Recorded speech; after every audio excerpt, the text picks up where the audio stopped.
ओम गणेश हर हर महादेव। मकर संक्रांति में सफ़ेद तिल या एक मुट्ठी तिल या यथाशक्ति तिल जो आपके जीवन की समस्याओं का अंत कर सकते हैं, सभी प्रकार के दोषों से आपको मुक्त कर सकते हैं, पापों की पीड़ाओं से मुक्त कर सकते हैं, धन लक्ष्मी आदि की प्राप्ति करवा सकते हैं, कर्ज से मुक्ति आदि दिला सकते हैं। कैसे? तो शास्त्रों में जो कथन है वह आज इस विषय और वीडियो में आपको श्रवण करवाऊंगा। ओम गणेश हर हर महादेव। आज इस विषय में आपको जो मैं श्रवण करवाने वाला हूं, जो विधान बताने वाला हूं, जो शास्त्रों में कथित है वो ये है कि जैसे मकर संक्रांति के दिन प्रातः काल उठने के बाद अपना स्नान दान नित्य कर्म आदि कर लेने के बाद सर्वप्रथम सफेद तिल का, वैसे दान करने के लिए सफेद या काले तिल कोई भी आप ले सकते हो, लेकिन उससे पूर्व क्या है तो ऐसे लिखा है जब आप स्नान करते हो तो तिल मर्दन करके स्नान करने से सभी पापों का नाश होगा। अर्थात जो तिल होते हैं सफेद तिल, वो अपने शरीर के ऊपर ऐसे मर्दन करके फिर स्नान करे तो उससे पापों की मुक्ति होती है और भगवान हरि की कृपा प्राप्त होती है। उसी प्रकार से उस दिन घर के मंदिर में हो, बाहर मंदिर में हो, महानदी के किनारे हो, किसी भी अच्छी जगह पे शिवालय देवालय में हो, वहां तिल के तेल का दीपक प्रज्वलित करने से, दान करने से अखंड लक्ष्मी की, स्थिर लक्ष्मी की प्राप्ति होती है और भगवान हरि और हर की कृपा प्राप्त होती है। उसी प्रकार से उस दिन तिल का भक्षण, जो तिल का भक्षण है लिखा हुआ है, तिल का भक्षण करने से आप अपार लक्ष्मी, अखंड लक्ष्मी की प्राप्ति कर सकते हो। तो तिल का इस प्रकार से आप खाद्य में, अर्थात तिल का भोजन करने से, जैसे तिल के लड्डू है, फिर तिल से बना हुआ जो भी भोजन है, जो भी है वो करने से भी आपको हरि कृपा प्राप्त होती है।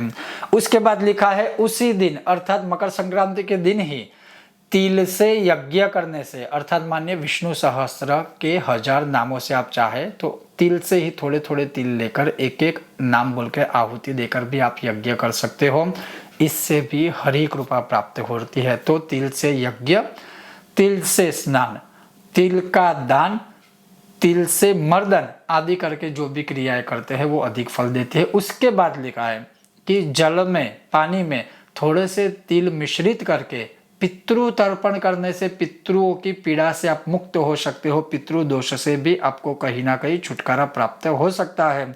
उसी प्रकार से लिखा है कि अगर आपको देवताओं का तर्पण करना है तो उसमें आप काले तिल भी, कृष्ण तिल लिखा है कि कृष्ण तिल, काले जो तिल है वह देवताओं के तर्पण में मकर संक्रांति में मिश्रित करके अगर आप तर्पण करते हो तो देवताओं की कृपा प्राप्त होती है। हालांकि ऐसा नहीं है, आप सफेद तिल भी मिक्स कर सकते हो, लेकिन जो विशेष होता है वो यहाँ लिखा हुआ है। तो कहने का तात्पर्य ये है कि सुबह तिल से मर्दन करके फिर स्नान करना, स्नान के पश्चात तिल का दान करना, फिर तिल के तेल का ही दीपक प्रज्वलित करना, उसके पश्चात तिल, काले तिल हो या सफेद तिल हो, जल में मिश्रित करके पितरों और देवताओं के लिए तर्पण करना।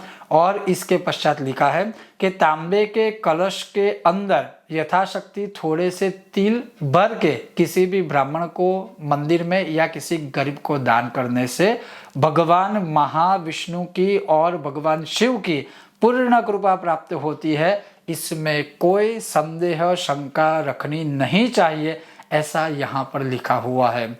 उसके साथ साथ आप चाहे तो गौ माता के घी से भरा हुआ एक तांबे का कलश और तिल यह भी दान कर सकते हो। इस महान मकर संक्रांति के पर्व पर ऐसा करने वाला जो साधक है, मनुष्य है, वह अक्षय पुण्य की प्राप्ति करता है।